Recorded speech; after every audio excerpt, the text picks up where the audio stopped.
peut lui aussi rajouter son grain de sel. Arrêtez, s'il vous plaît. Monsieur Omotunde, encore une fois, vous vous êtes fourvoyé. Lorsque vous avez affirmé avec aplomb que Moïse a... Quand on vous dit que Moïse a été initié à la sagesse divine par Pharaon, vous avez l'impression que c'est Moïse qui a initié Pharaon, alors que c'est Pharaon qui a initié Moïse. C'est pour vous dire qu'il y a un système de manipulation qui se met en marche, même quand le texte dit le contraire de ce qui est dit, on sous-tend que c'est ce que le texte a dit, et plus personne ne lit le texte. Et Moïse a été instruit dans la connaissance de Dieu dans les temples de Pharaon. Mais comment pouvez-vous affirmer une telle chose? C'est écrit nulle part dans la Bible. À mon avis, vous êtes basé sur Acte 7, 22, et sur base de cela, vous en avez fait une doctrine. Dans Acte 7, 22, je le lis. Il est écrit ceci. Moïse fut instruit. Moïse fut instruit dans toute la sagesse des Égyptiens, et il était puissant en parole et en œuvre.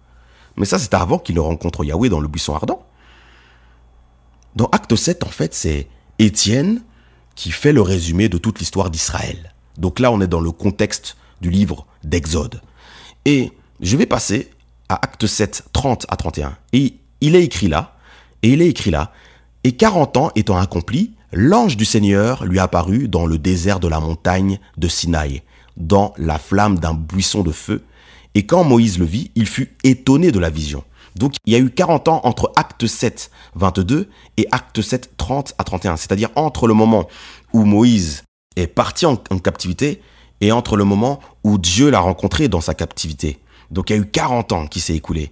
Et la Bible nous dit ceci. Mais déjà, j'ai une question juste très simple à vous poser. Comment quelqu'un qui connaissait de par sa sagesse égyptienne, qui normalement, selon vos dires, devait connaître Yahweh de par son savoir égyptien, comment cette personne peut-elle être étonnée en voyant ce Dieu qu'il est supposé connaître de par son savoir égyptien? Et d'ailleurs même, allons maintenant dans le livre d'Exode. Dans Exode, le chapitre 3, là je vais le faire de mémoire parce que je veux tout faire d'une traite.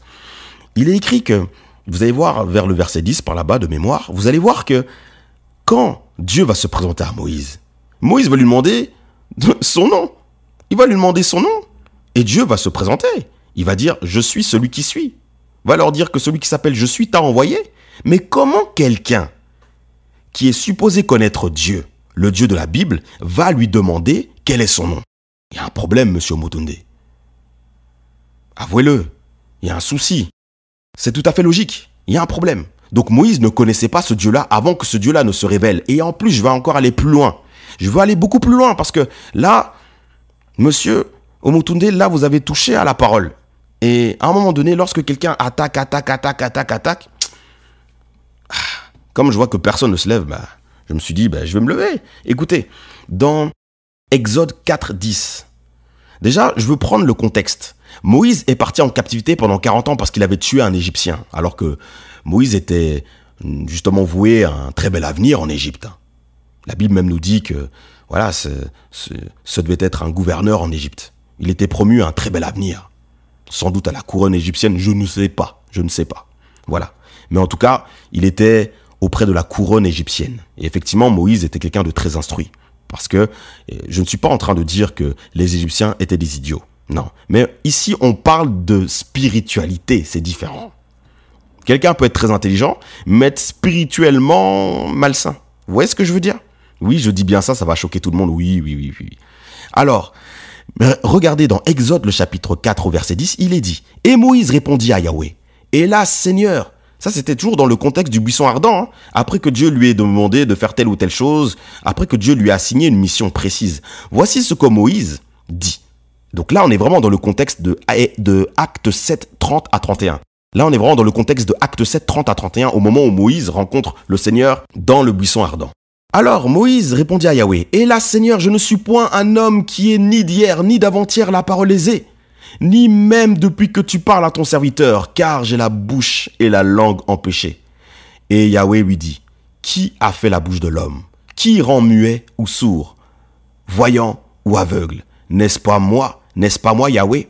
Va donc maintenant, je serai avec toi et je t'enseignerai ce que tu auras à dire. » Littéralement, 40 ans avant que Moïse ne parte en captivité, Moïse était instruit, il était puissant même en parole. Mais 40 ans après, on nous présente un Moïse qui avait du mal à parler.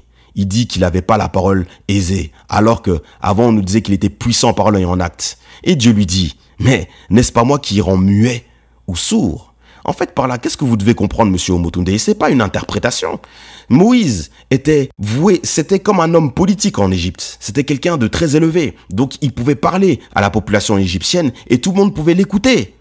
Mais à un moment donné, il avoue auprès de Dieu qu'il est incapable de parler. Et en plus, il dit ni d'hier ni d'avant-hier. Est-ce que la Bible se contredit? Non. Pendant ces 40 ans, Moïse a été brisé. Et Dieu lui dit, mais que c'est lui, Yahweh, qui rend muet et aveugle. Mais néanmoins, il va lui dire, vas-y, je vais remplir ta bouche et je vais, moi, t'enseigner. Il n'a pas dit, l'Égypte va t'enseigner, mais moi, je vais t'enseigner, monsieur Omotunde.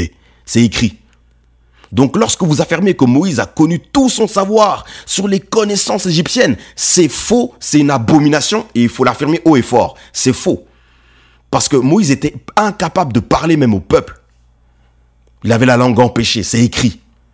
Et en plus, je vais encore aller plus loin. S'il y avait réellement un rapport entre le Dieu de la Bible, Yahweh, et le Dieu, justement, des Égyptiens, Dieu n'aurait pas frappé l'Égypte. Dieu n'aurait pas frappé l'Égypte. Et si les Égyptiens connaissaient ce Dieu-là, ils auraient dû, justement, de par leur savoir, s'ils étaient justement si avancés spirituellement, ils auraient dû savoir que ce Dieu-là va nous frapper. Donc, et mieux qu'il nous frappe, posons tel ou tel acte qui va nous prémunir justement de son jugement. Vous voyez? Mais d'ailleurs même, rentrons dans la spiritualité. Moïse, le livre d'Exode nous montre quelle était la spiritualité en Égypte antique. Il rencontre Janès et Jambres, les deux magiciens de Pharaon. La Bible nous parle de cette confrontation. Janès et Jambres qui vont lutter contre Moïse par justement des arts magiques. Et Dieu aussi va se confronter à eux par sa puissance. Et Moïse aura le dessus sur eux. Donc, en Égypte, il y avait bel et bien une spiritualité. Mais une spiritualité qui différait drastiquement, qui était diamétralement opposée de celle de Yahweh. C'est écrit, noir sur blanc. Il suffit de lire le livre d'Exode. Monsieur Motunde, ce n'est pas avec de la rhétorique. Vous êtes très intelligent. Sans doute de vous, je dois apprendre. Et j'apprends encore pas mal de choses. Mais quand vous parlez, quand vous citez la Bible, là, je suis désolé, je marche pas avec vous parce que c'est faux. C'est pas parce que je suis un hystérique, c'est pas parce que je suis un fanatique. Non, je vous ai déjà montré moi ma démarche.